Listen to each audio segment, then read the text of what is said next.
Assalamualaikum warahmatullahi wabarakatuh. Salam sehat untuk kita semua. Semoga kita semua selalu mendapat lindungan Allah Subhanahu wa Ta'ala ya.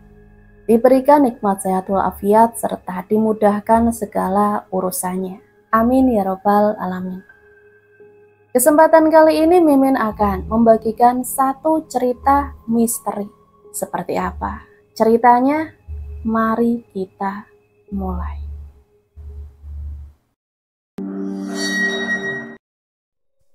Duk, ayo bangun, sudah siang loh.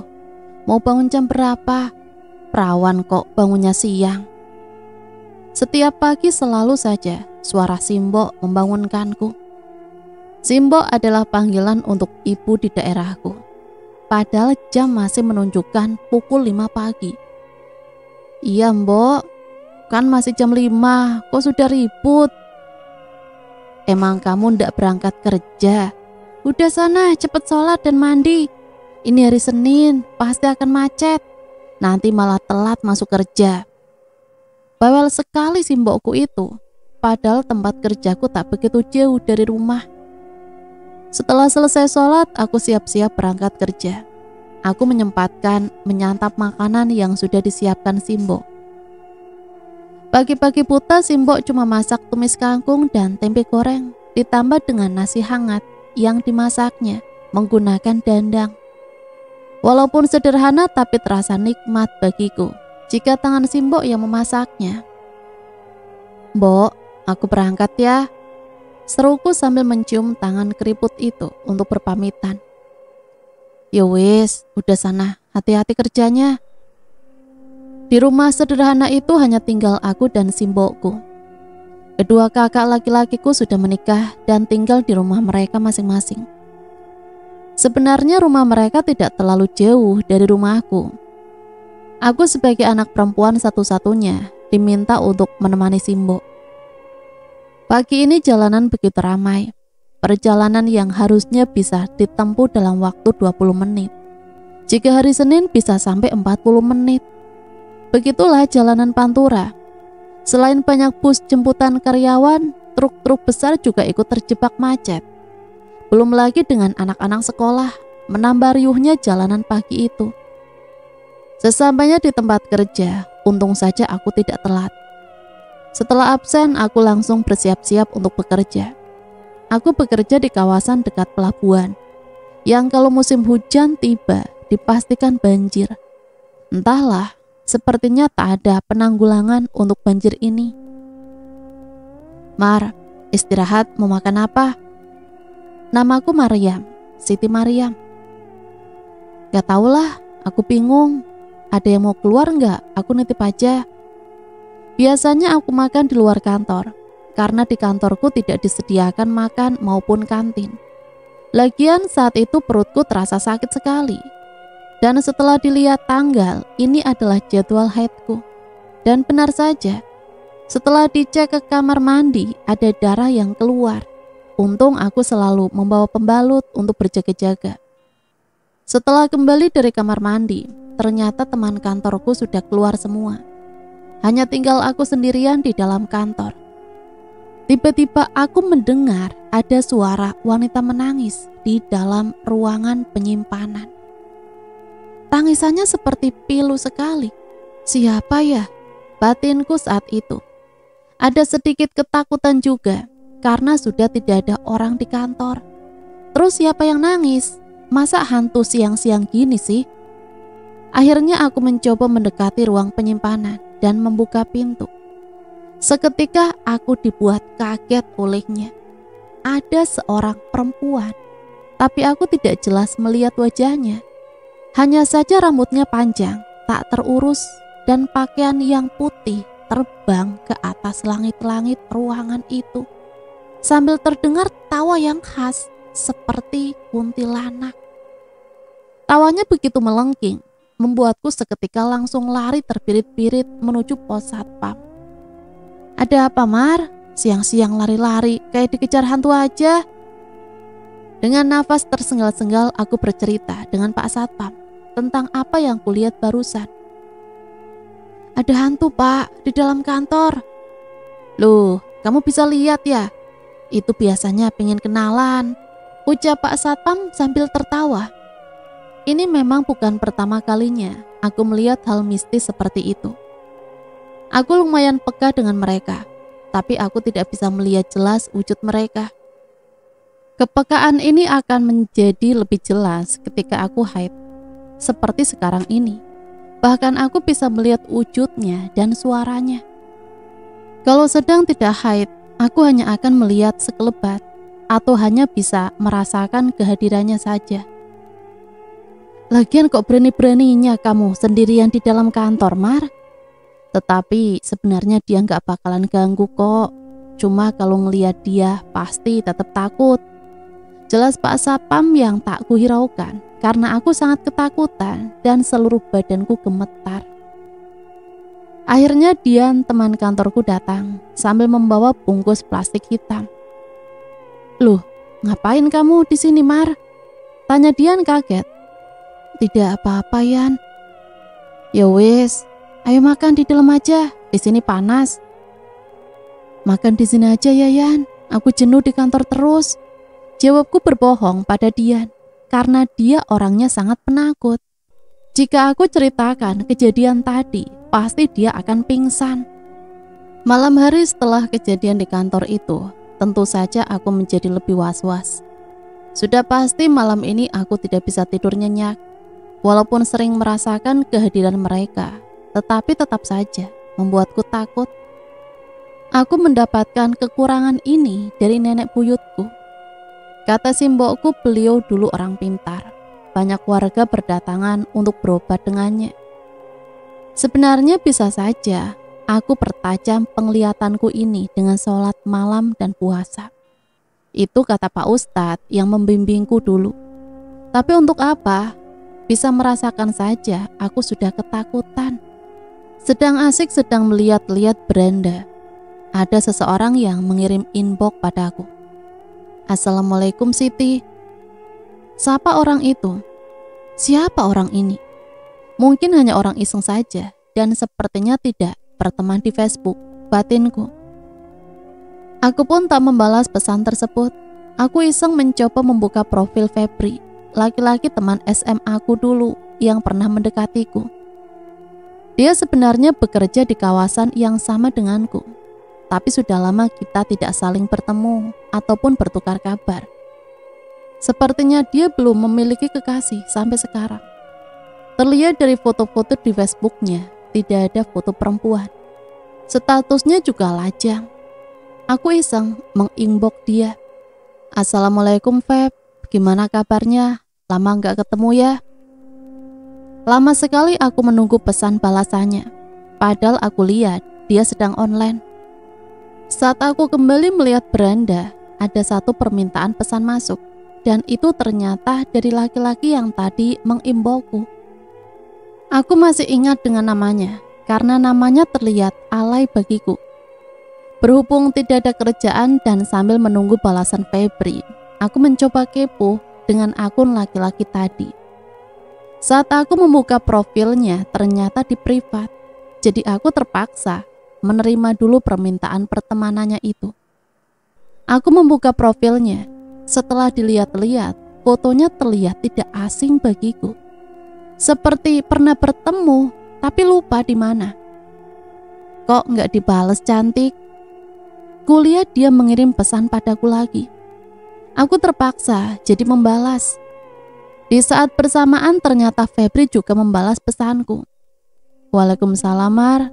Alhamdulillah aku baik Mar. Kamu gimana? Bagi nomor WA-mu dong. Waalaikumsalam. Ini siapa ya? Balasku pada laki-laki itu. Iya, ini nih nomorku. Alhamdulillah aku baik. Saat mengirim pesan itu pada Febri, kulihat dia sudah tidak online. Ya sudahlah, aku berencana akan makan malam terlebih dahulu. Namun ternyata laki-laki itu membalas inboxku lagi. Ini aku Iwanti. Kita pernah bertemu di mall saat kamu sedang membeli baju. Kita pernah berkenalan saat itu. Setelah aku ingat-ingat kembali, ya benar, kita pernah bertemu. Lalu aku membalas pesannya dan dia meminta nomor WA aku. Untuk menambah teman, tak ada salahnya aku pun memberikan nomorku. Aku beranjak dari tempat tidurku dan hendak makan malam. Sejak aku memberikan nomor WA pada Febri, kami sering bertemu. Hari-hari berikutnya setelah pertemuan itu, aku dan Febri semakin lebih dekat. Bahkan dia sudah berani menjemputku ke rumah untuk mengajak main ataupun sekedar makan di luar. Perilakunya juga sangat sopan, sampai Simbo ikut berkomentar. "Duk, kayaknya orang itu baik deh. Orangnya juga punya tata krama ke orang tua. Sudah sana dia aja, Nduk." "Lah Mbok, ini apa-apaan sih? Orang cuma temen aja kok." Sekitar 1 bulan setelah Iwan menginboku, tiba-tiba dia mengirim pesan melalui nomor WA yang aku sendiri hampir lupa pernah memberikan nomor kepadanya. Dia menanyakan alamat rumahku. Katanya dia ingin main ke rumahku. Aku pun memberikan alamat rumahku padanya. Malam minggu ini aku sendiri di ruang tamu rumahku. Simbo sedang berada di rumah kakakku nomor 1. Sedang ada acara arisan di rumahnya. Aku sebenarnya diminta datang ke sana, tapi badanku seperti sedang tidak enak. Tiba-tiba terdengar suara motor berhenti di depan rumahku. "Assalamualaikum." Terdengar suara ketukan pintu dan salam dari luar rumah. "Iya, waalaikumsalam." Ternyata itu Iwan. Kok dia nggak ngabarin dulu ya kalau mau main ke rumah sini? Aku pun mempersilahkan dia masuk dan membuatkan teh untuknya. Dia membawakanku martabak manis dengan isian coklat keju kesukaanku. Sambil mengobrol dan bertanya satu sama lain, aku menikmati sepotong martabak pemberian Iwan yang masih hangat itu. Badan yang tadinya seperti lesu dan letih tiba-tiba saja saat melihat wajah Iwan, aku langsung bersemangat. Setelah dia pulang, akhirnya aku masuk ke dalam kamar. Mata ini sebenarnya sudah lelah. Saat ingin memejamkan mata, kenapa aku terbayang wajah Iwan? Apalagi manis wajahnya saat tersenyum, seperti orang yang sedang jatuh cinta. Aku senyum-senyum sendiri jika ingat akan dirinya. Paginya aku mendapat WA dari Febri. "Nanti malam aku ajak jalan, mau ya? Mumpung aku lepas dinas nih." Aku tentu saja mau dong ketika Febri mengajakku. Walaupun kami sudah dekat dan sering pergi bersama, tapi hubungan kami hanya sebatas teman. Sepulang kerja aku sudah bersiap-siap dandan karena Febri sebentar lagi menjemputku. Terdengar suara motor di depan rumahku. Itu pasti Febri, pikirku yakin. Aku pun bergegas membuka pintu rumahku. Aku bengong sesaat setelah yang kulihat di depan pintu adalah Iwan. "Wan, ngapain kesini? Kok nggak bilang dulu kalau mau main?" "Iya, habisnya kamu nggak balas-balas WA aku." "Maaf, aku tadi sibuk banget." "Aku masuk ya, ini aku bawain martabak kesukaan kamu." Iya Wan, tapi maaf, sebenarnya aku ada janji malam ini mau keluar." "Aku tahu kok, tapi orangnya belum datang kan? Udah sini makan dulu, ini martabaknya, mumpung masih panas." Aku pun terpaksa duduk dan membuka plastik berisi martabak itu. Baunya harum sekali. Aku melahap sepotong 2 potong martabak, sampai mulutku belepotan. Tak berapa lama Febri sudah sampai di rumahku. Dia juga kaget. Ada seorang laki-laki yang bermain di rumahku.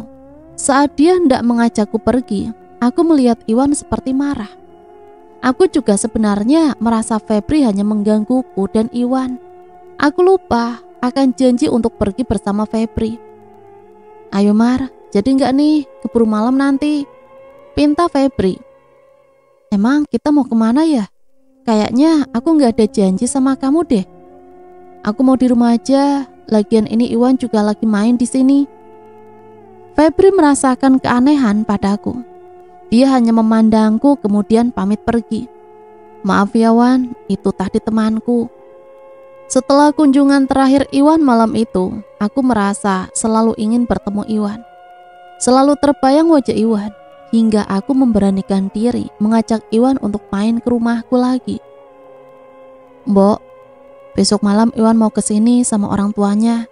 Dia mau ngelamar aku, Mbok." Tentu saja Simbo kaget. Aku bisa melihat dari ekspresi muka beliau saat itu. Yang benar saja, Nduk. Bukannya Febri yang sedang dekat sama kamu. Kamu juga suka sama Febri toh. Kok tiba-tiba malah pindah ke Iwan? Simbok sebenarnya kurang suka sama dia. Tapi sekarang aku sukanya sama Iwan, Mbok. Mbok mau merestui kan? Ya wis, kalau itu sudah jadi pilihan hatimu, Ibu cuma bisa berdoa. Semoga kamu hidup bahagia dan sejahtera sama Iwan. Matur suwun, Mbok. Singkat cerita, tanggal pernikahan langsung ditentukan saat lamaran itu. Seminggu lagi aku akan menikah dengan Iwan.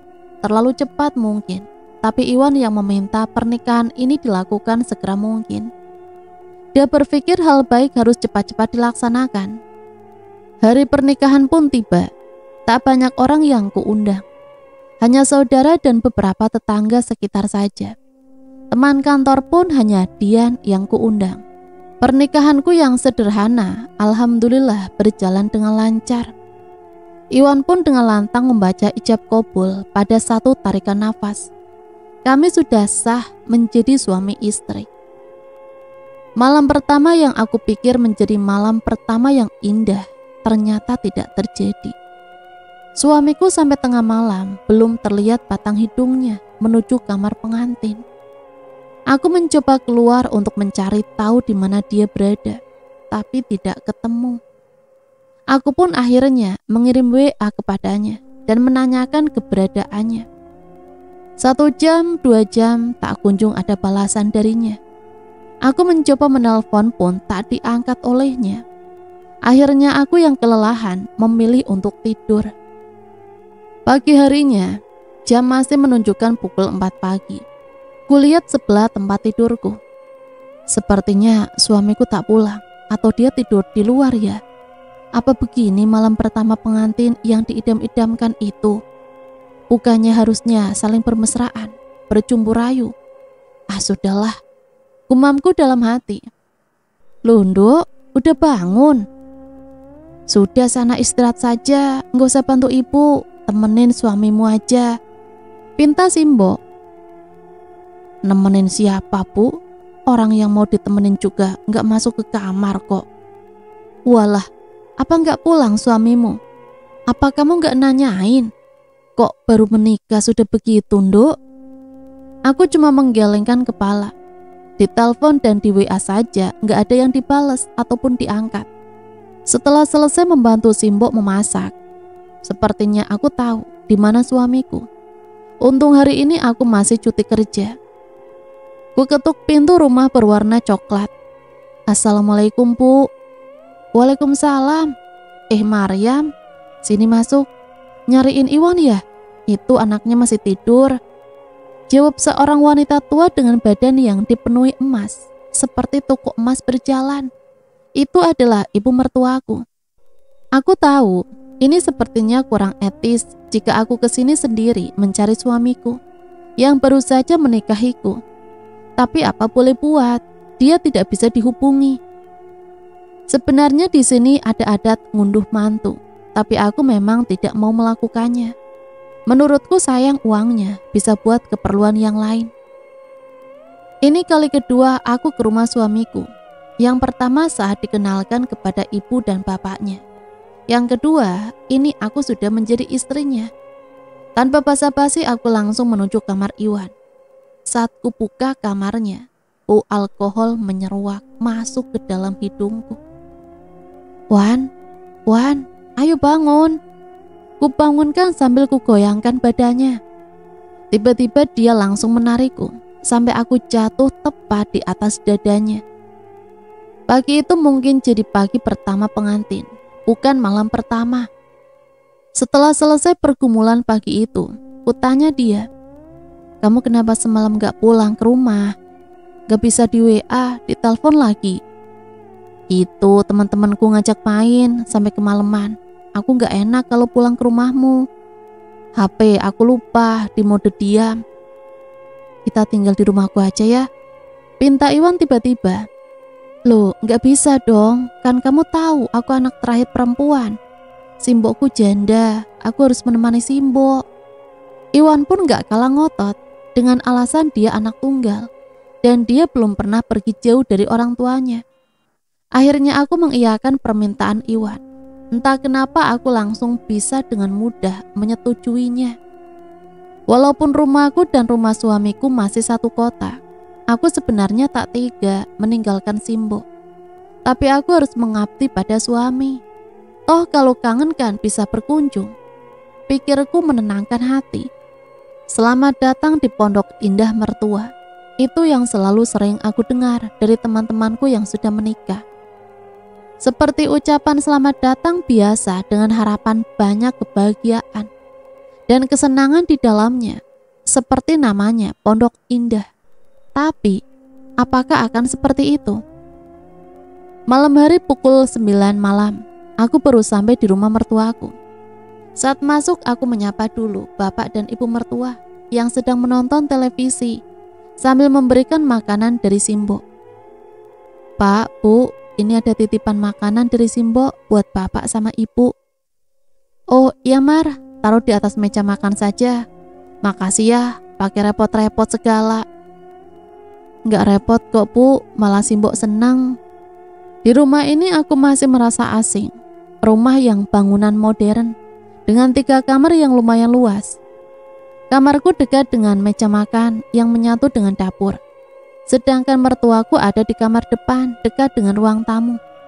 Di belakang dapur ada ruangan yang selalu tertutup rapat dan terkunci. Suamiku pun sudah mewanti-wanti untuk tidak masuk ke ruangan itu. Saat pertama kali masuk ke rumah itu, hawanya panas terasa. Setelah selesai beres-beres di kamar, aku keluar untuk mengambil air minum. Terasa kering sekali tenggorokanku. Kulihat ruangan tengah sudah gelap. Sepertinya bapak dan ibu sudah tidur. Saat mengambil gelas, tak sengaja aku memperhatikan ruangan tertutup itu. Dan betapa kagetnya, di depan pintu itu berdiri bayangan yang menyerupai pocong. Gelas yang tadi kupegang tanpa sengaja kujatuhkan hingga pecah.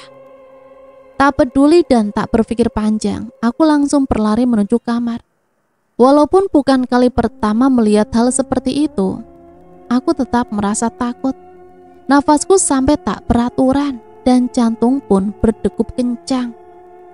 Kamu kenapa, Mar? Aku nggak apa-apa kok. Kalau ku ceritakan, mungkin suamiku tak akan percaya dengan apa yang kulihat. Ya sudah, ayo tidur. Besok kamu sudah kerja kan? Aku pun hanya mengangguk dan membaringkan tubuh di sebelahnya. Keringat masih membasahi dahiku. Aku teringat bayangan sosok pocong itu. Apa mungkin itu penunggu rumah ini? Aku masih percaya setiap bangunan pasti ada penunggunya. Karena sejatinya kita hidup berdampingan dengan mereka. Pagi-pagi buta aku mendengar teriakan ibu memanggil namaku. Mar, bangun Mar. Aku yang masih mengantuk karena semalam tidak bisa tidur, segera beranjak dan menemui ibu mertuaku. Aku sudah menduga pasti ini masalah gelas pecah yang semalam tidak sengaja kujatuhkan. Iya Bu, ada apa ya? Ini apa? Kenapa gelas bisa pecah begini? Berani-beraninya ya kamu. Baru semalam tidur di sini, sudah memecahkan perabotan rumah ini. Iya, maaf Bu. Tadi malam saya nggak sengaja menjatuhkan gelas karena kaget melihat tikus besar. Ibu nggak mau tahu ya. Ini diberesin dan diganti gelas yang kamu pecahkan. Dan satu hal lagi, karena kamu tidur di sini, kamu harus bersih-bersih dan masak untuk satu rumah. Aku hanya bisa mengangguk. Bukan hal besar jika aku hanya beberes dan masak. Aku juga sudah terbiasa dengan itu. Tapi kenapa hanya satu gelas saja aku disuruh menggantinya? Pelit sekali mertuaku ini. Setelah aku bereskan pecahan gelasnya, aku tidak memasak. Tapi aku ingat jika Simbo membawakan banyak makanan kemarin. Gak mungkin juga kan kalau sudah habis.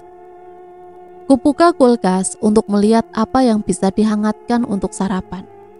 Tetapi di kulkas tidak ada makanan pemberian Simbo. Di meja makan pun tidak ada. Oh, mungkin sudah dimakan ibu dan bapak. Tapi masa semua? Kan Simbo bawa banyak makanan. Dibagikan tetangga kah? Tapi ini masih pagi-pagi buta. Semalam pun aku tak melihat ibu dan bapak keluar rumah. Akhirnya aku memberanikan diri bertanya pada ibu mertua yang sedang asik bermain handphone di ruang tengah. Maaf bu, hari ini mau masak apa? Tanyaku tulus. Masak telur ceplok aja buat sarapan, tapi buat kamu pakai telur yang di plastik aja ya. Iya bu. Saat membuka kulkas, aku lihat telur yang dimaksud ibu mertua untukku. Astagfirullahaladzim. Ya Allah, satu kantong plastik yang mungkin ada 1 kilo. Isinya retak semua. Bahkan ada yang sudah berbau. Padahal mertuaku bisa dibilang orang berada. Tapi masa membeli telur retak dan busuk seperti ini? Aku hanya bisa mengelus dada mendapatkan perlakuan seperti itu. Setelah selesai masak, aku bergegas mandi dan hendak sholat subuh. Kubangunkan suamiku yang masih tertidur pulas. Mas, bangun mas, ayo sholat subuh dulu. Apa sih kamu?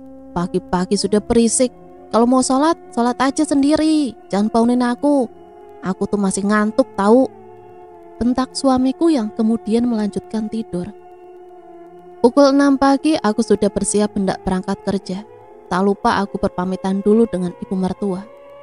Kalau bapak mertua sudah tak kelihatan, mungkin sudah berangkat ke toko. Saat hendak berpamitan dengan suamiku, aku jadi sungkan untuk membangunkannya. Sudahlah nanti saja. Aku telepon atau WA saja daripada dia marah-marah lagi. Oh, dia belum bekerja yang mengharuskan bangun pagi. Sarapan pun sudah aku siapkan. Ku starter motor sambil menunggu memanaskan motor.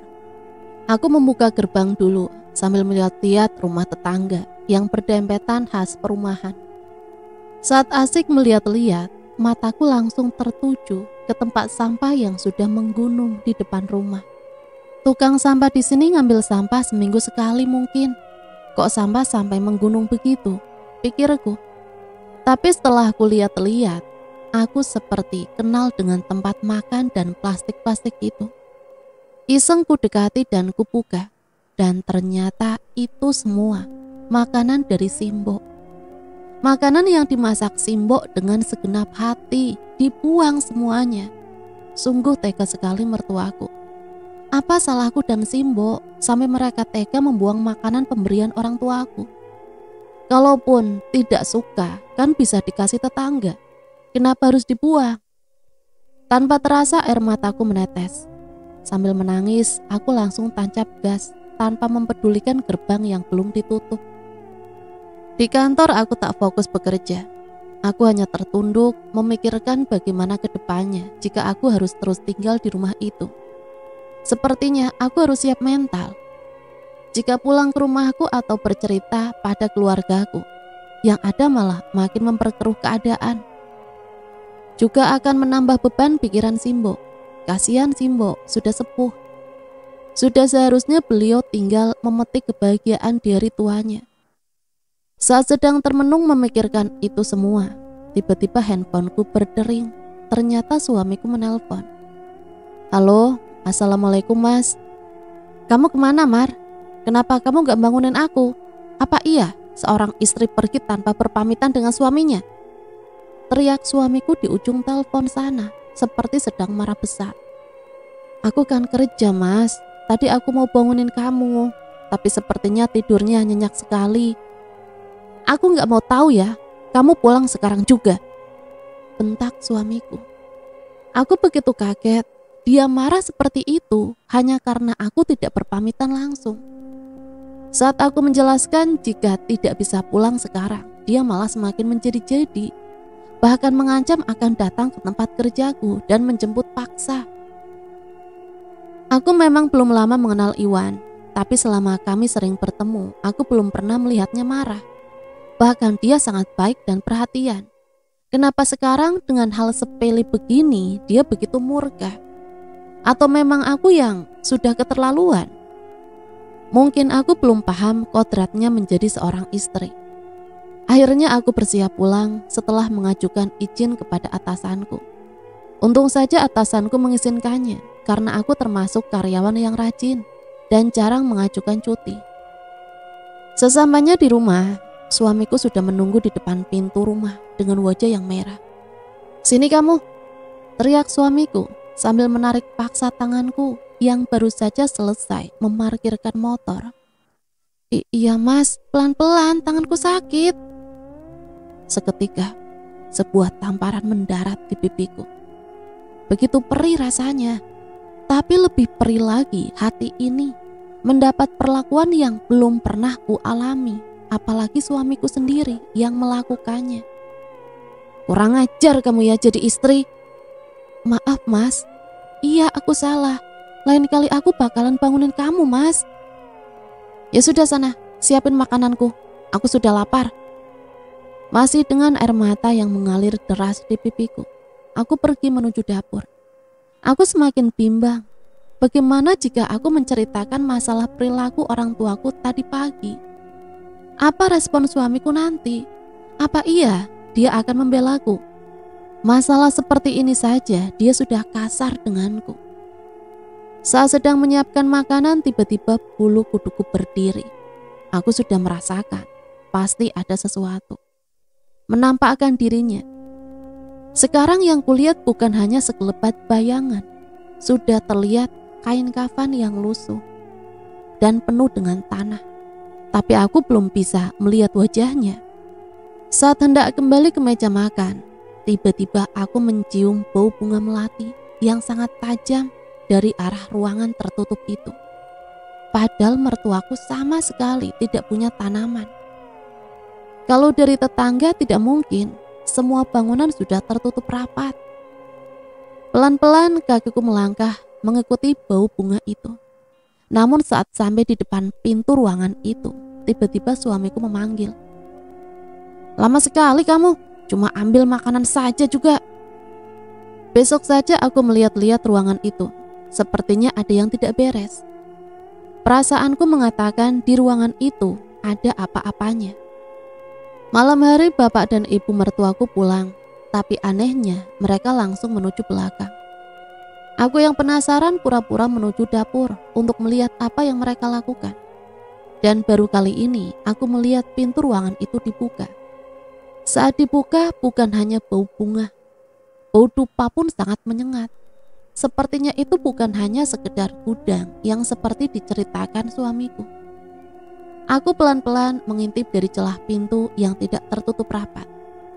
Betapa kagetnya, di dalam ruangan itu penuh dengan sesaji dan ada sebuah patung seperti hewan kadal. Kulihat bapak dan ibu mertuaku sedang komat-kamit, entah itu membaca doa atau mantra.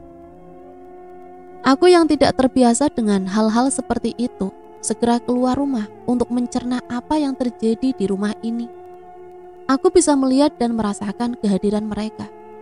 Tapi kalau untuk seperti yang dilakukan mertuaku, baru pertama kali aku melihat langsung. Kaget, bingung, dan takut pastinya. Kamu istrinya Iwan ya?"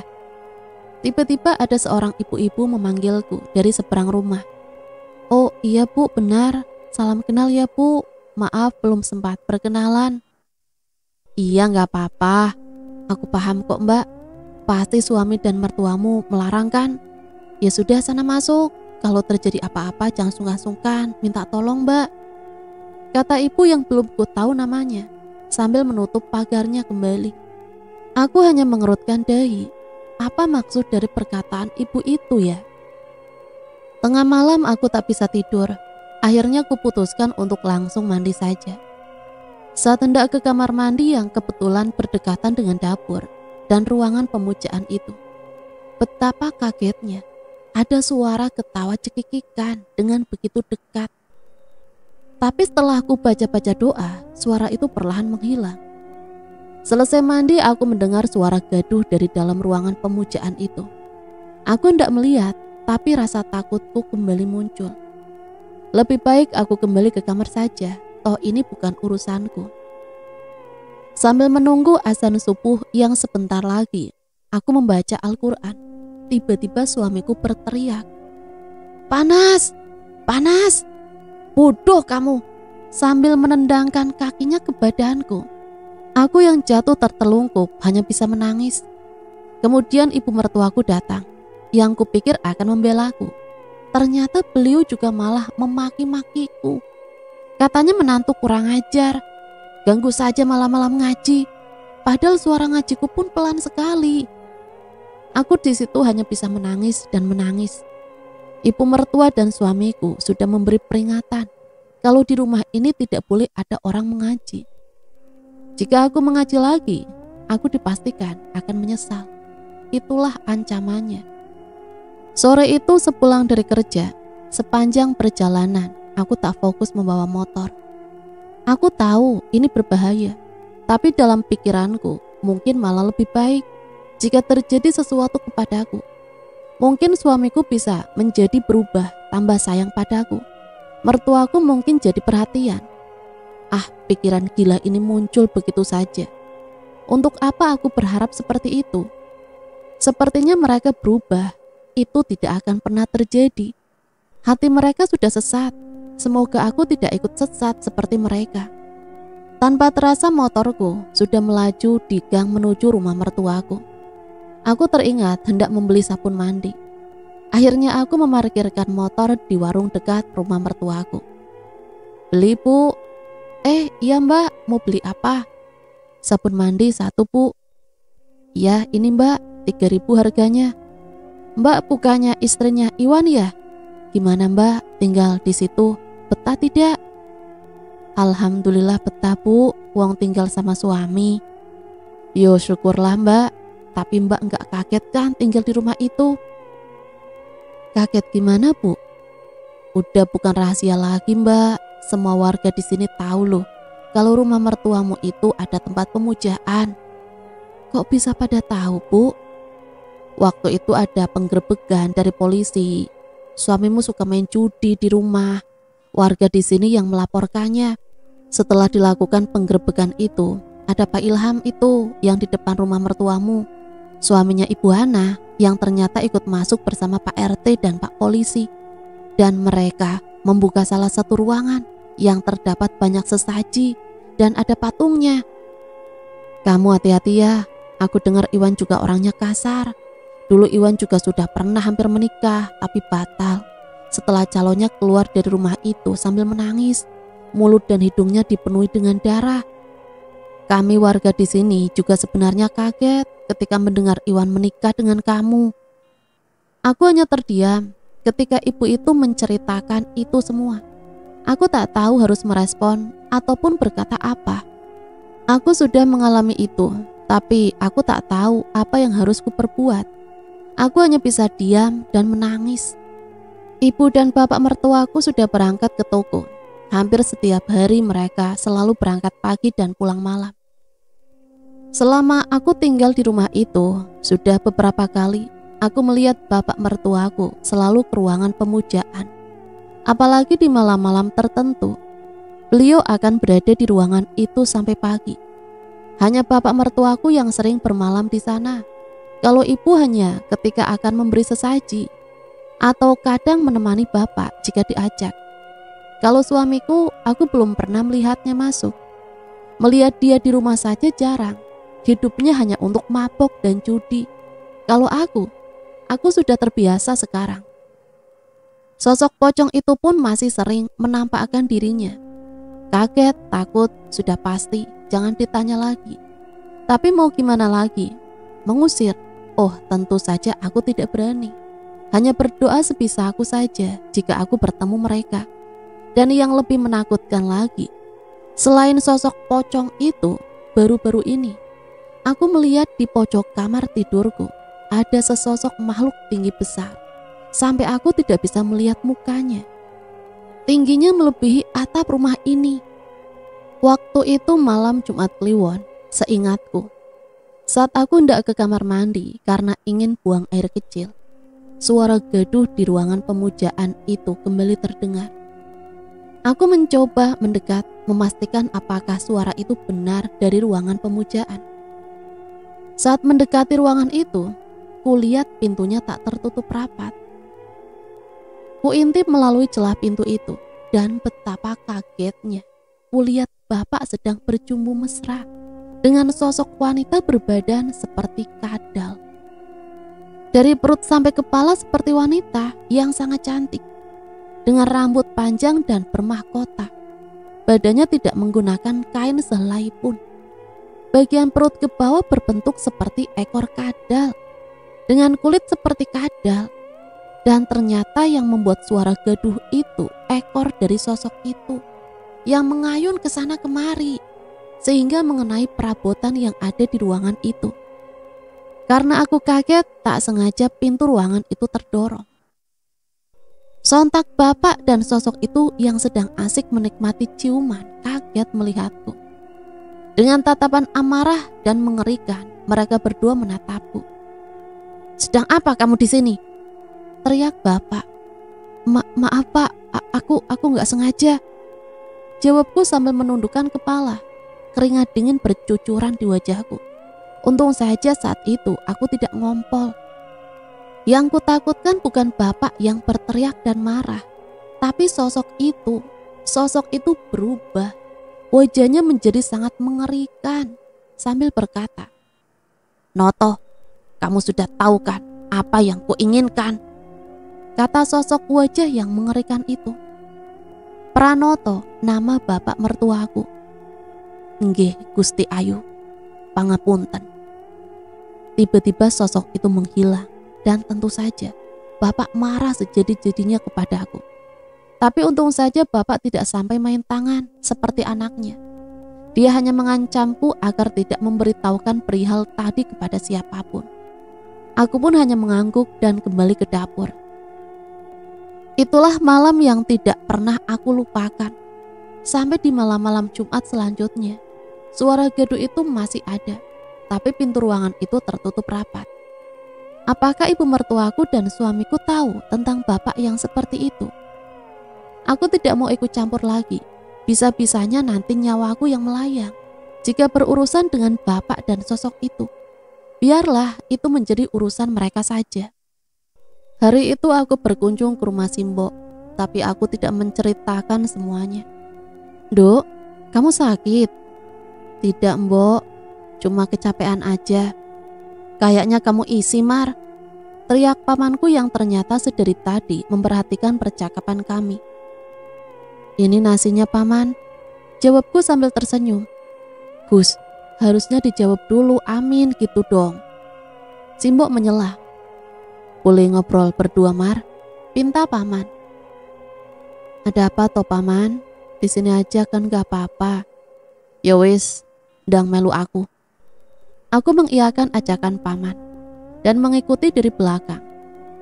"Ini buat pegangan kamu," kata paman sambil memberikan sebuah gelang dengan ada kayu ukiran di tengahnya. "Pegangan apa sih, Paman? Aku gak butuh kayak gini. Masih ada Allah yang jaga aku." Pamanku yang satu ini memang memiliki kemampuan tentang hal mistis. Beliau adalah adik bungsu dari Simboku. "Sudah, pegang aja, Mar, biar paman bisa memantau kamu. Tak lihat-lihat suamimu dan keluargamu juga bukan orang yang biasa." Aku tidak kaget dengan perkataan paman barusan. Ya karena memang aku sudah melihat yang dilakukan mertuaku. "Pokoknya kamu hati-hati ya, jaga kandungan kamu." Aku hanya bengong, siapa juga yang hamil? Aku begitu yakin tidak hamil, karena jadwal haidku masih 1 minggu lagi. Pagi ini aku merasa sangat malas untuk beraktivitas. Ingin aku hanya tiduran saja. Baru saja berpikir seperti itu, dari luar kamar sudah terdengar teriakan ibu mertua yang memanggil untuk segera disiapkan sarapan. Ya memang, pagi ini aku terlambat bangun. Siap-siap bakalan kena omel lagi deh, gerutuku kesal. Saat hendak berjalan dari tempat tidur, tiba-tiba kepalaku terasa pusing dan pandanganku gelap. Akhirnya aku pun terjatuh dan tak sadarkan diri.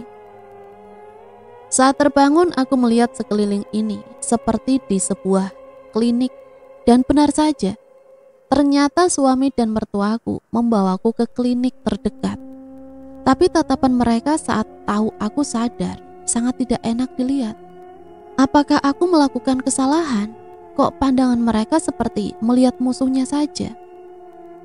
Kamu sudah sadar, Mar? Tanya suamiku. Iya sudah, Mas. Aku kenapa ya? Sudah, bahas nanti saja di rumah. Ayo sekarang kita pulang. Jadi orang kok ngerepotin, gerutu ibu mertuaku. Sesamanya di rumah, suamiku langsung melempar sebuah kertas di hadapanku. Ini apa, Mar? Bisa-bisanya kamu hamil. Hah? Aku hamil? Terus memangnya kenapa? Aku hamil kan ada kamu, Mas, suamiku. Aku hamil kan juga ini anakmu. Aku belum mau punya anak, Mar. Bukannya selama ini sudah kusuruh kau minum obat setiap malam. Aku memang disuruh meminum obat setiap malam oleh suamiku. Awalnya aku tak tahu itu obat apa. Ternyata setelah aku cek dan cari-cari info, itu adalah pil untuk KB. Aku memang kadang lupa untuk meminumnya, dan aku juga tak berpikir akan diberi keturunan secepat ini. Kalaupun diberi cepat, terus memang kenapa? Ini kan rezeki dari Allah. Aku pun sudah bersuami. Walaupun suamiku pengangguran, tapi aku masih bisa membiayainya. Cepat, gugurkan kandunganmu itu. Iya benar, kata suamimu itu. Gugurkan saja, mumpung masih kecil. Aku tak mau punya cucu dari rahimmu. Timbal ibu mertuaku yang ikut-ikutan memojokkanku. Aku akan melahirkan anak ini dan aku yang akan merawatnya. Aku tidak butuh kalian. Teriakku sambil berurai air mata. Aku langsung pergi menuju kamar. Di dalam kamar aku masih mendengar ibu mertuaku dan suamiku yang masih marah sambil menyalahkanku. Sekarang kehamilanku sudah menginjak 4 bulan. Keluargaku belum ada yang tahu kalau aku hamil. Aku sengaja tidak memberitahukan kabar ini. Biarkan nanti saja kalau aku ke sana. Aku langsung yang akan memberitahu. Tapi tiba-tiba pamanku menelpon. Assalamualaikum.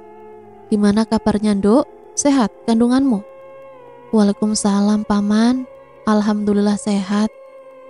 Paman kok tahu aku hamil?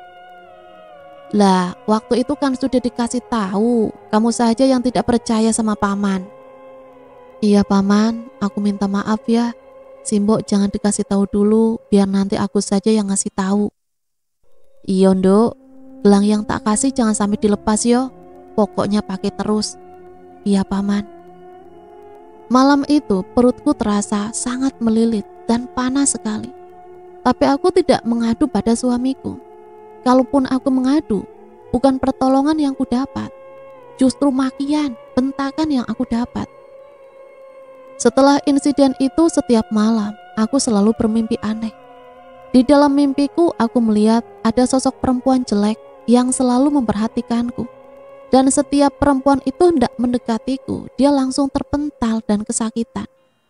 Dalam kesakitan itu pasti perempuan itu akan bilang, anakmu sudah buat aku.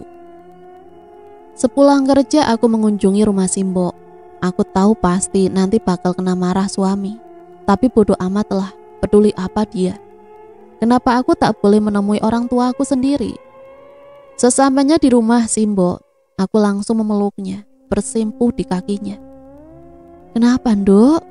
Kesini, duduk dulu. Mbok, aku minta maaf. Aku sudah gak sanggup berumah tangga dengan suamiku, Mbok. Jawabku sambil menangis. Sabar, Nduk, sabar. Semua pasti ada jalannya. Ini hanya ujian untuk keluargamu. Iya, Mbok.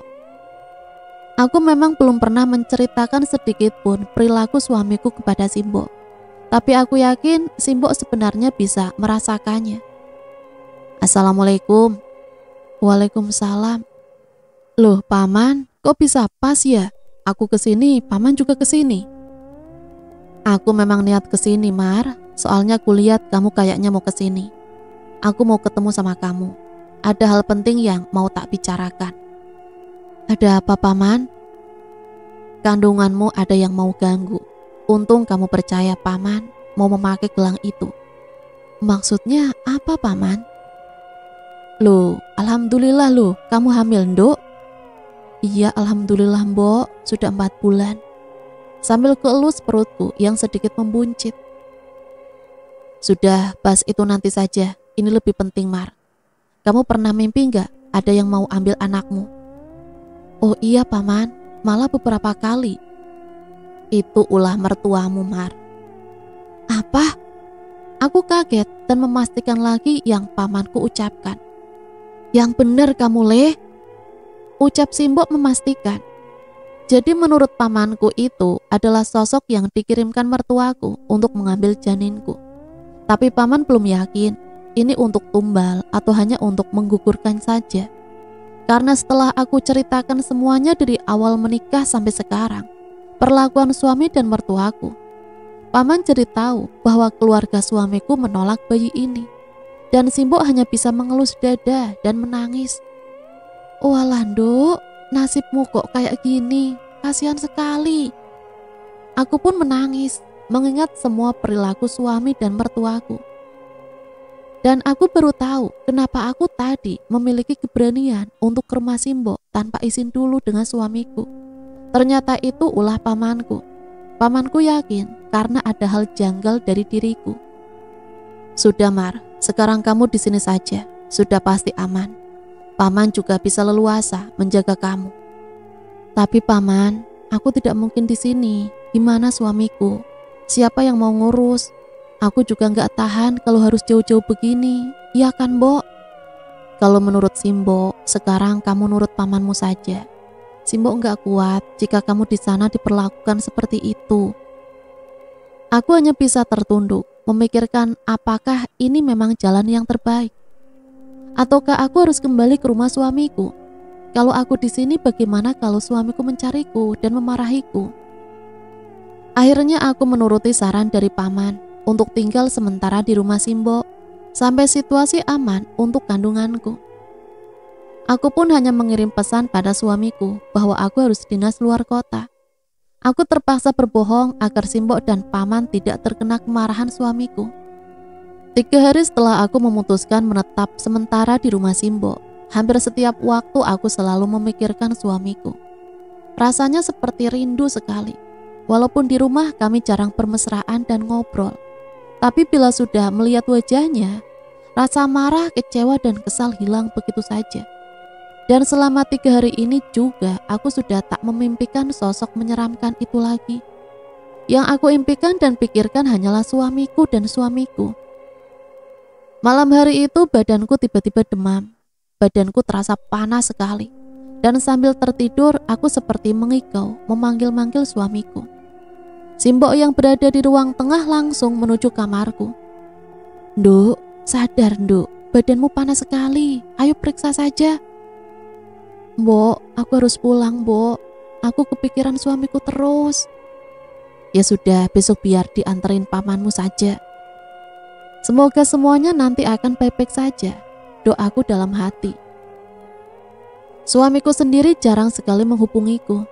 Aku yang memang masih syok dengan cerita paman, masih enggan untuk berkirim pesan dengan suamiku. Biarlah nanti saja bila bertemu, aku akan langsung meminta penjelasan. Sekarang yang pasti aku ingin segera bertemu dengan suamiku. Mbak, ini itu ada yang tidak beres. Sudahlah, Maryam biar di sini saja. Aku curiga Maryam itu kena pelet. Apa kamu wis yakin, Le? Iya, Mbak. Sudahlah, biar saya yang ke sana. Sudah, sampean percaya saja sama aku. Aku yang di dalam kamar mendengar kata pelet. Hah, apa? Apa aku terkena pelet? Rasanya tidak mungkin suamiku setega itu menggunakan cara kotor untuk mendapatkanku. Aku hendak menuju ruang tengah ingin mengikuti obrolan Simbok dan paman. Tapi ternyata terlambat. Sudah terdengar suara motor paman yang melaju pergi. Tapi kenapa aku tadi ajak? Bukannya paman kesini mau mengantarku ke rumah mertuaku. Kenapa paman pergi sendirian? Saat hendak bangun dari tempat tidur, tiba-tiba badanku ambruk lagi. Lemah sekali rasanya. Bayi dalam perutku juga gerakannya melemah. Kenapa ini? Mbok, Simbok. Tak lama kemudian Simbok datang dengan wajah kaget melihatku terbaring di lantai. Dok, ayo ke rumah sakit saja. Belum sempat aku menjawab, Simbok sudah berlari meninggalkanku Entah mau kemana, Simbok dengan gamis panjangnya yang sedikit diangkat agar lebih leluasa berlari. Tak lama kemudian Simbok datang dengan kakak pertamaku. Aku yang lemah segera digendong kakakku menuju mobil dan membawaku ke rumah sakit. Di rumah sakit aku segera ditangani dokter dan diberi cairan infus dan dicek kandunganku. Bu, ini detak jantung anak ibu lemah sekali loh. Ibu harus istirahat total. Aku hanya mengangguk saja. Kulihat Simbok menangis di sebelahku. Kakakku sedang mengurus administrasinya karena ternyata aku harus diopnam di sini. Perlukah aku memberikan kabar kepada Iwan, suamiku? Mbok, aku mau bilang, sebenarnya sebelum pingsan tadi aku mendengar Simbok dan Paman ngobrol. Sebenarnya ada apa? Sambil menundukkan kepalanya, wanita yang selalu aku hormati dan sayangi itu tiba-tiba menangis. Ada apa, Mbok? Kenapa Simbok malah menangis? Cerita, Mbok. Simbok merasa kasihan sama kamu, Nduk. Kok kamu gak pernah cerita masalah perlakuan mertuamu dan suamimu itu? Kok bisa kamu simpan sendiri, Nduk? Aku langsung terdiam mendengar Simbok mengatakan hal itu sambil mengusap air matanya. Ingin sekali sebenarnya aku bercerita semua tentang keluarga suamiku. Tapi entah kenapa mulut ini seperti terkunci. Batin dan pikiranku pun seperti berperang sendiri di dalam otakku. Aku membuka WA dan banyak sekali panggilan tak terjawab serta pesan dari Iwan. Iya, aku hampir lupa mengabari suamiku. Pasti dia nanti khawatir, mungkin lebih tepatnya marah. Dan benar saja, baru aku mau menelpon, tiba-tiba handphoneku bergetar dan tertera nama suamiku.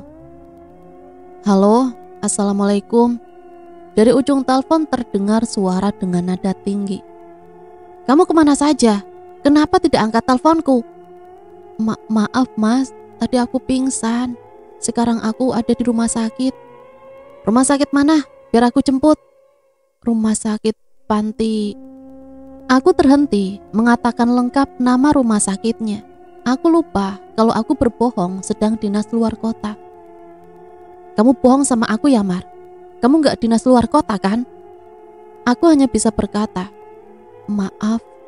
Telepon pun berakhir. Iwan memaksa akan menjemputku kemari. Aku pun seperti tak berdaya. Di satu sisi aku sangat bahagia Iwan mau menjemputku. Di lain sisi aku sebenarnya juga lelah dengan sifatnya. Suara pintu terdengar, ternyata Simbok sudah datang dari masjid. Mbok, sudah makan? Sudah, Nduk. Gimana? Dokter sudah kesini belum? Sudah, Mbok. Katanya besok pagi sudah boleh pulang. Alhamdulillah. Tadi Paman ngabarin kalau dia kecelakaan. Lah, terus gimana, Mbok? Parah? Katanya gak apa-apa, Nduk, cuma lecet-lecet aja. Dalam hati aku bertanya-tanya, sebenarnya apa yang terjadi? Menurut Paman, beliau mengalami kecelakaan setelah pulang dari rumah Iwan. Saat itu Paman merasa rem motornya seperti tak berfungsi, hingga akhirnya menabrak sebuah pohon di pinggir jalan. Untung pada saat itu Paman tidak mengendarai motornya dengan cepat. Padahal Paman rutin servis motor setiap bulan. Dan lebih anehnya lagi, setelah kecelakaan motor itu terjadi dan rem motor dicek kembali, ternyata berfungsi normal. Ulah siapakah ini? Nduk, kamu yakin gak mau pulang bareng Simbok? Iya, Mbok, kita kan masih suami istri, jadi aku harus pulang ke sana. Ya sudah, ndak apa-apa, langsung kabari Simbok ya, Nduk. Iya, Mbok. Tak lama terdengar suara pintu dibuka. Ternyata itu Iwan. Iwan datang terus langsung mencium tangan keriput Simbok. Tanpa basa-basi menanyakan kabarku atau Simbok dahulu, Iwan langsung menyuruhku bersiap untuk pulang. Katanya urusan administrasinya sudah diurus. Simbok yang seperti mengerti dengan keadaan dan sifat Iwan pun melihatku dan hanya mengangguk untuk mengiyakan ajakan Iwan. Saat hendak pulang, aku melihat Simbok sempat menitikkan air matanya. Hatiku terasa seperti ada yang menusuk. Sakit sekali melihatnya menangis gara-gara aku. Tahu aku melihat Simbok, Iwan pun segera menyeret tanganku dengan kasar. Aku hanya mengikutinya di belakang dengan langkah tak beraturan karena tarikan tangannya tadi. Dalam perjalanan menuju rumah suamiku, aku melihat sepertinya ini bukan arah menuju rumahku. Ternyata Iwan mengajakku makan di restoran favoritku. Meski kita pacaran tidak terlalu lama, dan dalam pernikahan pun ia sering acuh tak acuh. Bahkan senang bersifat kasar, tapi Iwan tahu semua kesukaanku. Entah dari mana Iwan tahu. Dia tidak pernah mau memberitahukannya.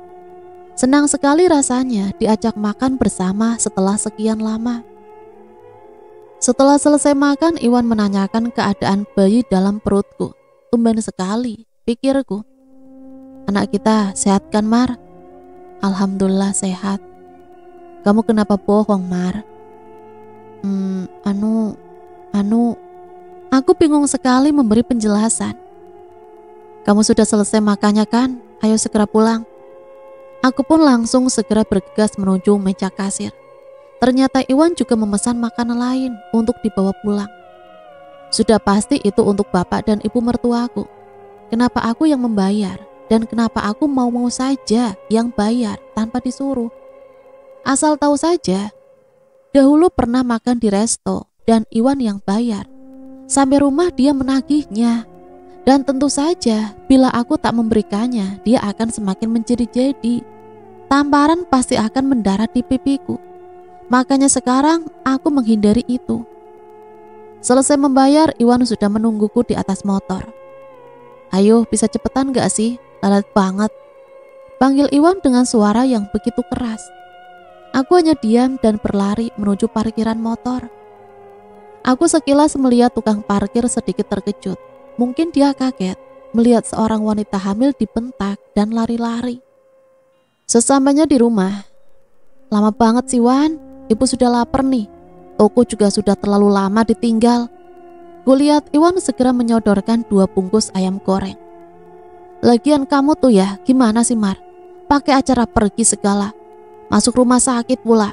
Kayak gini kan Iwan juga yang repot. Meski nyusulin kamu ke sana. Ceramah ibu mertuaku sambil membawa bungkusan ayam goreng ke dapur disusul bapak mertuaku. Lagi-lagi aku hanya terdiam dan segera masuk kamar. Aku langsung ganti pakaian dan bersiap mencuci baju dan beres-beres rumah. Saat hendak keluar membuka pintu kamar, Iwan langsung masuk kamar, mendorongku dan menutup pintu. Sudah pasti yang terjadi, Iwan hanya ingin nafsunya terpenuhi tanpa peduli dengan keadaanku. Aku pun hanya bisa menurutinya. Aku merasa hubungan badan ini seperti pelampiasan emosi Iwan. Dia bermain begitu kasar. Aku sebenarnya tidak bisa menikmatinya.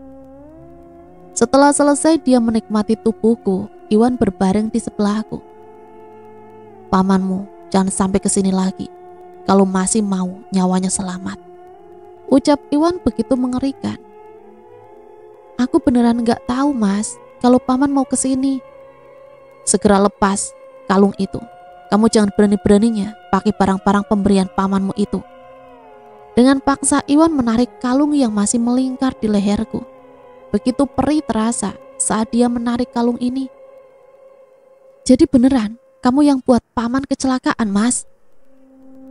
Itu semua demi kamu Mar. Pamanmu itu jahat, mau memisahkan kamu dan aku. Aku yang tadinya kecewa, sedikit demi sedikit kembali iba dengan Iwan. Sebegitu besarkah dia mencintaiku?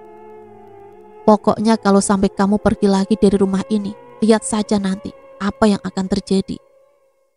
Aku mengumpulkan semua keberanian dan menjawab Iwan. Memangnya kenapa kalau aku pergi mas? Toh aku di sini cuma seperti pembantu dan pemuas nafsu birahimu saja. Iwan bangun dari tidurnya dan menindihku. Kemudian tamparan yang aku dapat. Berani jawab kamu ya? Masih untung kamu cuma pingsan waktu itu. Teriak Iwan sambil memegang leherku seperti hendak dicekik. Aku pun menangis sambil memohon ampun. Kemudian dia beranjak pergi meninggalkan kamar kami berdua. Entahlah, aku tidak tahu dia hendak kemana. Yang jelas kurasakan sekarang ini pipiku begitu perih dan perutku begitu sakit setelah ditindih tubuh Iwan. Apa dia sebenarnya ingin membunuhku secara perlahan? Kasur di rumah ini memiliki dipan yang lumayan tinggi. Jika ku taruh keranjang pakaian di luar kamar, sudah pasti ibu mertuaku akan mengomel karena jadi terlihat kotor. Padahal baju dia saja kadang sering bergelantungan di kamar mandi. Ujung-ujungnya aku yang membereskan dan mencucinya. Saat menarik keranjang cucian, aku melihat ada cobek yang terbuat dari tanah liat. Karena penasaran, aku mengambil dan hendak melihat isinya. Apa ini? Begitu terkejut. Aku melihat ada banyak bunga, kemudian ada fotoku di atasnya. Setelah aku lihat di belakang fotoku ditempel seperti tulisan Arab gundul. Ini apa maksudnya? Aku harus menanyakan ini pada suamiku. Sebelum itu, aku telepon paman dulu untuk memastikannya. Assalamualaikum paman. Waalaikumsalam dok, gimana? Aku nemu fotoku ini ditempeli Arab gundul paman. Walah, udah ndak benar ini, sama seperti kecurigaanku. Yaudah, sekarang bakar saja, sambil baca-baca ayat Al-Quran. Iya paman, berarti benar, aku kena guna-guna. Bisa dipastikan, iya nduk, tapi kamu jangan sampai lengah dulu. Ini baru yang kelihatan mata. Tetap harus dibanyakin doa dan sholawat, diperketat lagi. Paman bantu dari sini. Tak lama kemudian terdengar suara sepeda motor Iwan. Tumben sekali dia sudah pulang. Biasanya nanti malam. Mar! Teriak Iwan dari luar dengan sangat keras. Iya. Aku bergegas ke ruang tamu untuk membukakan pintu. Tumben sudah pulang. Tanpa menjawab pertanyaanku, Iwan bergegas masuk ke dalam kamar dengan raut wajah yang sedikit masam. Aku mengikuti dari belakang. Dia terlihat seperti sedang mencari sesuatu. Dek, apakah dia tahu kalau aku sudah menemukan dan membakarnya? Apalagi yang akan dia lakukan? Ya Allah, tolong hambamu ini. Sudut pandang Iwan. Namaku Iwan Satria. Aku anak tunggal. Sewaktu aku kecil, hidupku begitu susah. Bapakku hanya seorang tukang becak dan ibuku buruh cuci. Pukulan dan makian sudah menjadi makanan sehari-hariku. Masa kecilku kuhabiskan di tempat yang begitu kumuh di pinggir sungai. Aku ingat, saat itu aku baru saja masuk di salah satu SMP di dekat tempat tinggalku. Sebelumnya bapak dan ibu sudah menyuruhku untuk tidak usah sekolah saja dan membantu bekerja mencari sampah atau pemulung. Tapi ada seorang guru di SD yang membujuk orang tuaku untuk tetap menyekolahkanku. Uang dari mana? Itulah sumber masalahnya. Buat makan sehari-hari saja susah. Sudah ditamatkan SD itu sudah bagus, pikir orang tuaku. Apalagi aku anak laki-laki, tenagaku lebih dibutuhkan daripada otakku. Bertepatan dengan itu, bapak juga ternyata dikejar-kejar hutang. Sudah tahu buat hidup saja susah, ternyata bapak juga bermain judi, bahkan sampai berhutang. Bapak berpikir dengan mengadu peruntungannya bisa mengubah hidup kami. Cepat, mana duitnya? Teriak salah seorang pria dengan tubuh tinggi dan perut buncit.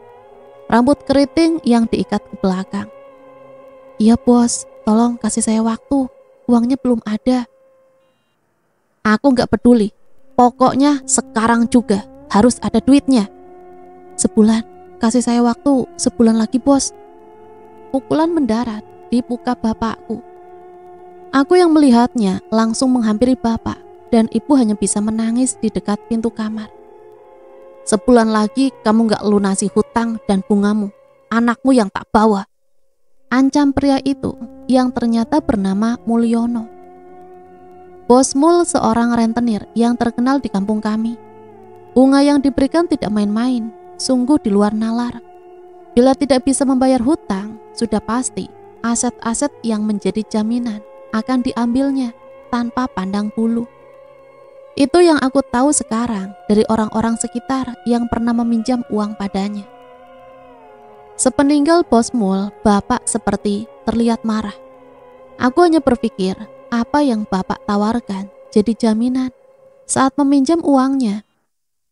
Ayo berangkat sekarang, Bu. Aku saat itu hanya kebingungan, tak tahu maksud bapak. Yang jelas setelah itu bapak dan ibu bergegas pergi. Mereka hanya bilang akan pergi sebentar saja. Aku tidak berani bertanya, hanya bisa menjawab iya. Seminggu sudah setelah kepergian bapak. Untuk makan sehari-hari selama ditinggal bapak dan ibu, aku mengais sampah daur ulang untuk dirongsokkan. Lumayan bisa buat beli nasi dan tempe di warung nasi Mbak Yu. Loh, itu bapak sama ibuku, naik mobilnya siapa? Tanyaku keheranan. Aku pun bergegas membukakan pintu rumah. Setibanya bapak dan ibu di dalam rumah, terlihat pula tangan ibu sudah penuh dengan gelang emas. Dan bapak pun memakai kalung emas. Kenapa kamu diem aja, Wan? Cepet sana, ambil mainan sama baju-baju kamu di dalam mobil. Aku bergegas berlari menuju mobil yang pintu bagasinya sudah terbuka. Sekarang kita sudah kaya, Wan. Kamu minta apa saja tak turutin. Kamu juga bisa sekolah, sak senengmu. Uang dari mana? Aku tak tahu. Yang jelas sekarang aku senang. Aku sudah jadi orang kaya. Semua yang aku mau bisa aku beli. Bapak juga mulai membuka usaha baru dibantu ibu tentunya. Sebuah toko di pasar terkenal di daerahku. Toko yang begitu laris, tak pernah sepi pembeli. Bahkan bapak sudah mempunyai pegawai. Meski sudah memiliki pegawai, bapak dan ibu tetap datang ke toko dan mereka sendirilah yang memegang keuangannya. Di rumah ada satu kamar yang memang tidak boleh dimasuki olehku. Aku heran dan penasaran, kenapa aku tidak boleh masuk kamar itu. Suatu ketika bapak dan ibu keluar untuk pergi ke toko. Aku diam-diam hendak masuk ke dalam kamar itu. Sial, pintunya dikunci. Aku segera mencari kunci yang biasanya ditaruh di laci kamar bapak. Dan benar, ternyata kuncinya ada. Segera aku buka pintu kamar itu. Dan setelah melihatnya, betapa kagetnya. Apa yang dilakukan bapakku di sini? Terlihat banyak sekali sesajen dan sebuah patung. Wah, sudah nggak benar nih bapak. Segera aku tutup kembali pintu kamar itu. Aku memang bukan dari keluarga yang paham agama, tapi aku masih tahu hal-hal yang dilarang agama. Namun semua itu seperti tak berguna ketika kita sudah merasakan menikmatinya. Jika melakukan hal-hal yang dilarang, bodoh amat, bapak mau berbuat apa. Yang penting aku bisa hidup enak dan nyaman. Semua yang aku inginkan bisa aku beli sesuka hati. Kalaupun aku berusaha mencari tahu tentang semua ini, yang ada bapak akan menghajarku habis-habisan. Suatu hari aku di mall bersama temanku. Aku berkenalan dengan seorang cewek. Namanya Maryam. Itu loh, cewek cantik namanya Siti Maryam. Oh Maryam, yang pakai motor Matic itu kan, pakai jilbab juga. Kalau itu sih aku tahu, rumahnya di samping gang sana tuh. Langganannya air isi ulang Pak Deku. Aku kadang sering nganter ke sana. Jelas temanku panjang lebar. Kamu tahu ada cewek cantik kok nggak pernah dikenalin aku toh? Jangan dia Wan, sulit. Sudah banyak yang deketin dia, tapi ditolak semua. Alah, mosok sih. Tak buktiin, aku bisa dapetin dia. Iya, tapi aku gak yakin. Nih, tak bantu. Ini akun Facebooknya. Dah sana, terserah kamu selanjutnya. Singkat cerita, aku menghubunginya. Tapi memang dia sepertinya kurang tertarik denganku. Aku diam-diam juga sering membuntuti kemana dia pergi. Ternyata dia dekat dengan seorang laki-laki. Aku punya saingan ternyata. Daripada aku mendekatinya dengan hasil yang tak pasti, aku nekat. Pak, dukun mana yang bapak pakai? Tanyaku langsung basa-basi saat bersama bapak duduk di ruang tamu. Maksudnya opo toh? Sudah cerita saja pak, aku sudah tahu apa yang ada di kamar itu. Walah, sudah masuk ke sana tak kamu? Ada perlu apa? Tanya dukune bapak. Pokoknya adalah pak, cepat kasih tahu di mana tempatnya. Tapi kamu harus bisa mempertanggungjawabkan perbuatanmu nanti, Le. Itu semua tidak gratis loh. Esok harinya, Pagi-pagi buta aku sudah berada di atas motor kesayanganku. Aku hendak menuju kota sebelah, sesuai dengan petunjuk bapak. Lumayan jauh juga ternyata tempatnya. Aku sampai melewati hutan yang masih begitu rindang. Jalan setapak yang masih belum diaspal. Seorang laki-laki tua keluar dari rumah yang terbilang biasa saja. Assalamualaikum. Waalaikumsalam. Silakan masuk. Mau melet cewek cantik mana, Mas? Kok Pak tua itu bisa tahu ya? Aku hanya tersenyum tipis. Ingat, setiap malam Selasa Kliwon kamu harus membaca rapalan ini di depan fotonya. Dijamin Cah Ayu itu bakal kepincut. Aku tersenyum puas. Akhirnya Siti Maryam akan menjadi milikku. Aku pun pamit pulang. Sesampainya di rumah, bapak dan ibu sudah menungguku. Terlihat jelas wajah ibu sedikit kesal. Ibu memarahiku habis-habisan. Beliau kecewa kenapa aku ikut-ikutan bapak mengambil jalan pintas. Ibu takut aku kenapa-napa. Sudah cukup bapak dan ibu yang sesat. Kamu jangan. Aku terdiam. Baru kali ini aku melihat ibu marah sampai seperti itu. Namun semua sudah terjadi. Aku hanya perlu melakukan perintah Pak tua itu agar semua baik-baik saja. Aku memperkenalkan Maryam kepada keluargaku dan ternyata mereka tidak menyukainya. Tapi aku nekat dan akad nikah pun digelar. Kehidupan rumah tangga bersama orang yang aku inginkan terjadi hingga dia akhirnya hamil. Aku sebenarnya tidak menginginkan dia hamil karena pasti akan menambah beban saja. Dan sudah pasti perhatian dan cintanya nanti juga terbagi dengan anak itu. Aku akhirnya meminta bapak dan ibu melakukan sesuatu dengan anak itu. Tapi ternyata semua itu menjadi awal mula dari apa yang akan terjadi. Dan benar saja, akhirnya Maryam istriku mengetahui apa yang terjadi. Kamu cari apa, Mas? Kok seperti orang bingung? Bukan apa-apa, nanti sore aku mau pergi keluar kota, mungkin akan menginap beberapa hari. Kamu di sini saja, gak usah kemana-mana. Apalagi pulang ke rumah simbokmu. Aku hanya mengangguk mengiyakan saja. Aku juga tidak mau menanyakan kemana dia akan pergi. Biarkan sajalah. Lagian selama aku jadi istrinya, dia tidak pernah pamit kalau mau pergi. Jadi aku sudah terbiasa, bahkan sudah tidak penasaran lagi kemana dia pergi. Kalaupun dia macam-macam, berarti memang sudah nasibku dan itu cobaan rumah tanggaku. Iwan kemana, Mar? Tanya ibu dengan nada tinggi. Kurang tahu, Bu. Tadi hanya pamit mau keluar kota beberapa hari. Kamu itu jadi istrinya tidak becus sekali sih. Suami pergi saja, kamu tidak tahu mau kemana. Rumah tangga macam apa seperti itu? Omelan ibu panjang kali lebar, tidak berhenti-henti. Aku hanya duduk mendengarkan saja. Padahal aku begini juga karena anaknya sendiri, yang sikapnya seperti belum siap rumah tangga. Berarti ibulah yang tidak becus mendidik anak laki-lakinya itu, batinku. Tiba-tiba terdengar dari dalam kamar bapak berteriak. Ibu segera berlari menuju kamar. Pak, kenapa Pak? Tanya ibu panik. Itu, ucap bapak dengan mata melotot menuju arah luar jendela kamar. Saat itu memang tirai jendela belum ditutup, jadi masih terlihat jelas halaman depan. Ada taman dengan sorot lampu kuning. Aku yang mengikuti ibu dari belakang, melihat arah yang dituju bapak. Dan betapa terkejutnya aku melihat sosok jin yang pernah kulihat ada di kamar misterius itu. Ini berada di luar jendela. Astagfirullahaladzim, Allahu Akbar. Refleks aku menyebut nama Allah. Pak, sadar Pak. Ibu berusaha menyadarkan bapak yang masih seperti orang ketakutan dengan mata yang masih melotot. Cuma bapak sekarang hanya terdiam. Dan ibu sepertinya tidak bisa melihat sosok jin itu. Sepertinya ada yang dilihat bapak, Bu. Aku berusaha memberitahu ibu. Sudah, kamu jangan ikut campur. Cepat telepon Iwan untuk segera pulang. Aku pun segera menelpon Mas Iwan. Assalamualaikum Mas, lagi di mana? Sudah aku bilang, aku mau pergi keluar kota. Kenapa kamu telepon-telepon? Cepetan pulang mas, bapak sakit.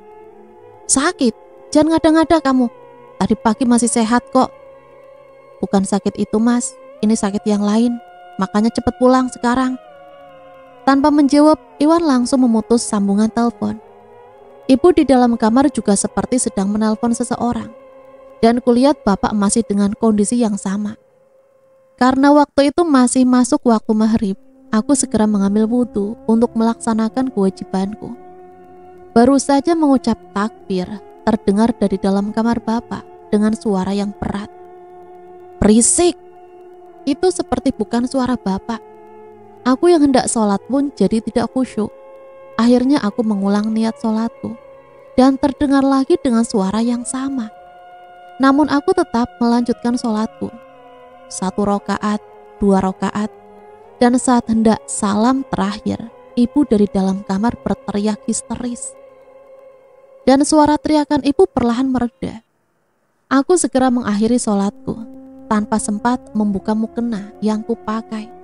Aku segera menghampiri bapak dan ibu di dalam kamar. Betapa kagetnya aku melihat ibu tidak sadarkan diri di bawah lantai.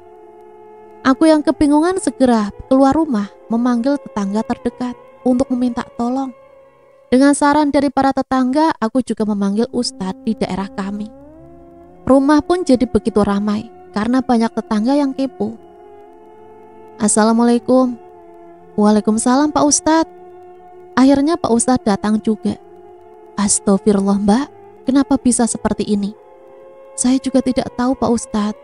Tadi tiba-tiba saja Bapak teriak dan jadi seperti ini. Ibu juga tadi sempat berteriak. Sampai kutemukan sudah tergeletak di lantai. Ini sepertinya bukan sakit medis. Boleh saya berkeliling memeriksa rumahnya Mbak? Silahkan Pak. Saat Pak Ustadz berkeliling rumah, aku sempatkan untuk menelpon Paman. Paman, ini gimana? Mertuaku kok jadi kayak gini?